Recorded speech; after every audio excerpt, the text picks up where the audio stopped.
Hey, David, thanks for coming. Yeah, come on over and sit beside me over here at the computer here. Yeah. I asked you to come because I know you're a fellow metalhead and I wanted to show you something.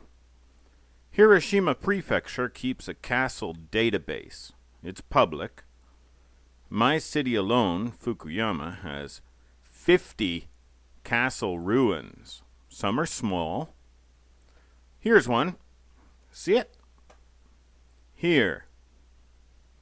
Thousands of people drive past this every day, and no one knows this is an old castle, 500 years old.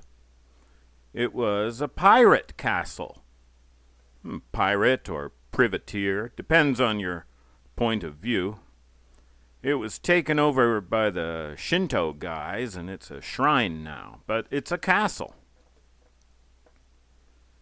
This is my favorite so far. This is a castle on top of a mountain, inside city limits, also 500 years or thereabouts, closer to 600 years. What attracted me to this one? Oh, a couple of things. It's remote. It's a heck of a job getting up there. It's unknown. One of my best friends grew up right under this mountain. Grew up there. She never heard of this castle. Now, she asked her dad. He's in his 70s. He's lived there his whole life. He heard something about it once, something about a castle on one of these mountains when he was a kid. He thought it was just a legend. He thought it was just a legend. Like this legend.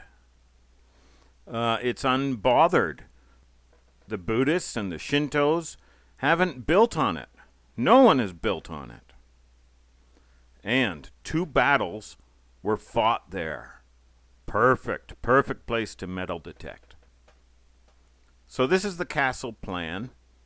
Stage 1 is the main keep with barracks and mess hall. Stage 2, also within the keep, the Lord's personal quarters. Stage 3, probably used by craftsmen, workmen. Stage 4 is the foyer and main gate. A lot of traffic went through here up to the keep, so I am looking forward to searching all of this area. Stage 5, these are defensive platforms. This is just an example. There are about 20 of these all around the castle where archers would rain down arrows and throw stones at the enemy. Stage 6, I believe, was the stables and the back door to the castle. Probably the escape route if the castle were ever overrun, which it never was. It was dismantled. It was never defeated. Now, I've been up here only twice. I've finished with stage 6, found nothing there but nails. And I've just started stage 1, but had to give up. It was getting dark. Now, I hoped to find an arrowhead. I found a lot of nails up in stage 1, a broken crockery and bits of pottery just lying lying right on the ground, right on top of the ground. I found, I think, a hook in what I believe was the cooking area, maybe the actual fire pit. All of this I found in about 20 minutes. Now, my hematologist friend was with me, and he was pushing me to get going. He was not relishing hiking down the mountain in the dark. He's a bright man. One more hole, I said. Let me just dig one more hole. There were contacts all over the place, David. You are spoiled for holes to dig. You just have to take your pick, choose, and hope you get lucky. But they're all lucky, aren't they? Well, what I found, the way it came out of the dirt, it looked triangular and pointy. Oh, I was sure it was my arrowhead, but it wasn't. It was convex on one side, concave on the other, and pointed at both ends, and detailed with decoration. I thought, it's some kind of brooch maybe, or lady's hair ornament. No, said the hematologist, not a lot of ladies would have been up here, ever. He is a bright fellow, as I say. Well, my hematologist thought it was some kind of decoration from samurai armor. Good call. Well, we took it home. My elder daughter entered it into our metal-detecting diary, and for the next few days I looked at photos of samurai armor, but I didn't see anything like our item. So I started looking at samurai weapons, and bang, found it. The samurai sword, the katana. The tang of the blade is fitted into the hilt and pinned in place with a pin. They call it the eye, the me.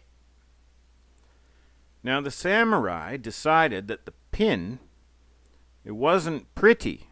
It wasn't pretty enough. It looked kind of ugly, they thought. So they put a little decoration over it called a menuki, one on each side of the grip. And they made these in pretty shapes, like flowers or animals, these samurai. And menuki became a lucky charm with them. So this menuki attached to the pin, and then they taped over the grip with eel skin. Eel skin is rough. It's good to grip. It's like sandpaper. Well, somehow, probably in battle, one unlucky samurai's eel skin tape got loosened, and then one of his menuki got detached, and he lost it. Probably lost it after the battle, because I found it inside the main keep. And he didn't notice, and his buddies, and they stomped it into the dirt, where it lay buried for 600 years, until one idiot foreigner came looking for it and found it in half an hour.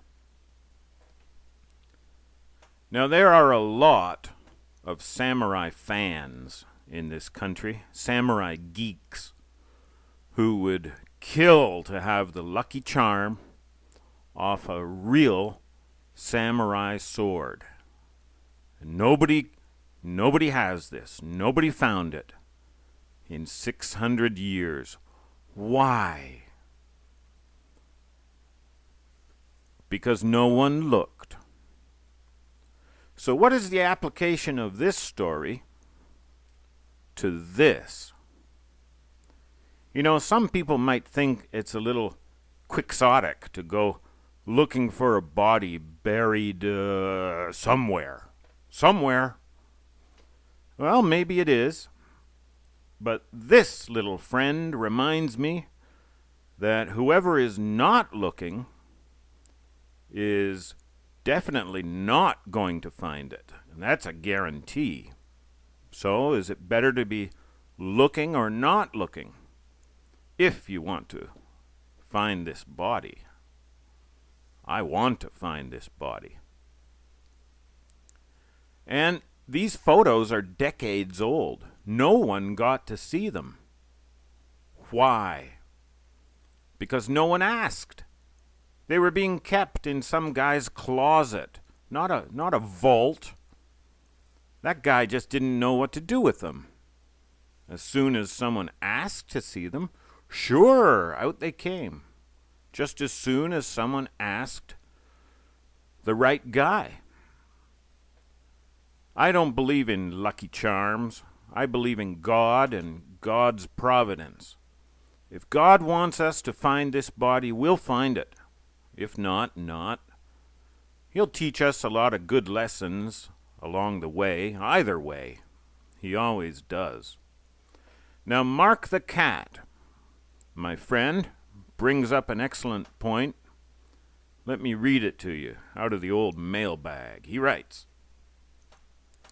if a Bigfoot was buried in the U.S. somewhere, and one's intentions to find it were known, the U.S. government would David Copperfield the remains to some Area 51 cornfield, and anyone yakking about it may develop some health issues.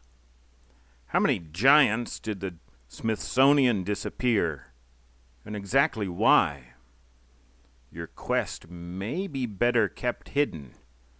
Men might be more evil than the Hibagon are. Yes, Mark the Cat. I've given this a lot of thought.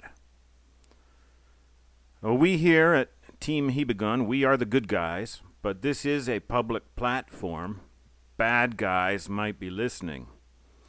And not even necessarily bad guys, but this guy. If you've read the book, you know that this guy has a huge personal stake on Mount Hiba. Our interests might possibly conflict at some points with this guy's interests. And that's why I have to keep some things quiet for now. Most everything I've told you so far is already in the public domain, and I'm sure I'm not revealing anything that this guy doesn't already know. But why should he know and we not know? And why should these guys or these creepy guys know things and we not know? Phooey to that, I say. That's doo-doo. Now, going public like this has risks, but I want to see these photos, and I want all of the story behind this creature. You do too. God put me in a sweet position here to learn and share, learn and share, learn and share.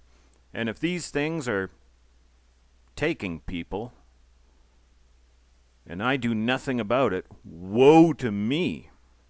Ezekiel 33:6. There's that.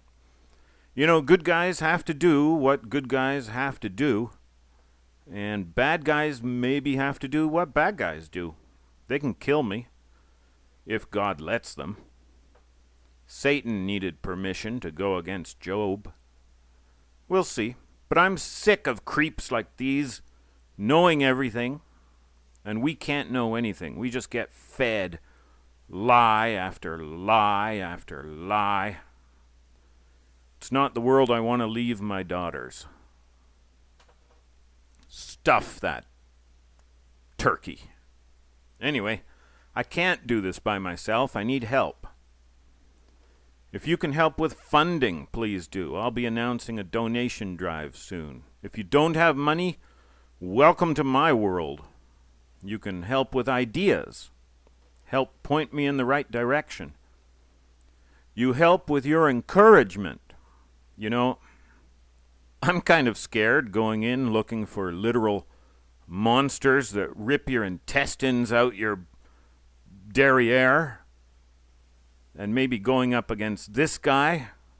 Talk about your video game final boss.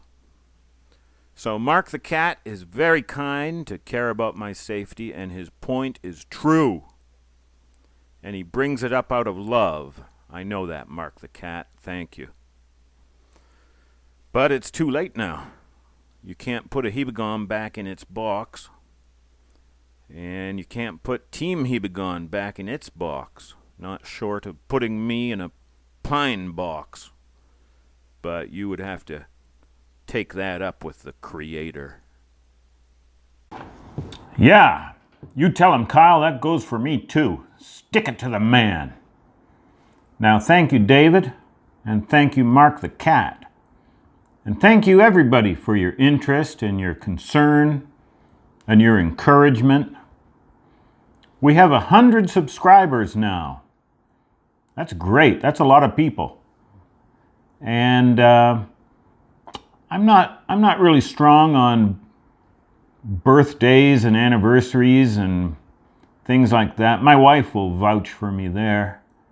But I think it is kind of customary on YouTube when you reach some of these marks that you do something. So I thought, no, you can't have that. That's mine. But maybe one of these nails. Would anybody like a nail from a 600-year-old samurai castle? Part of a castle. If you'd like this nail, why don't you write nail in the comments. If you don't want the nail, don't write nail. We want this only to go to someone who will appreciate it and care for it. So if you want it, write the word nail in the comments, and then Camera Girl and I will choose one lucky person and we'll send this samurai nail to you. Okay? We'll do that. We'll have Camera Girl will be here on Wednesday. So we'll choose the winner on Wednesday, Japan time. All right. Thank you. Love you. And let's find that Hibagon. Bye-bye.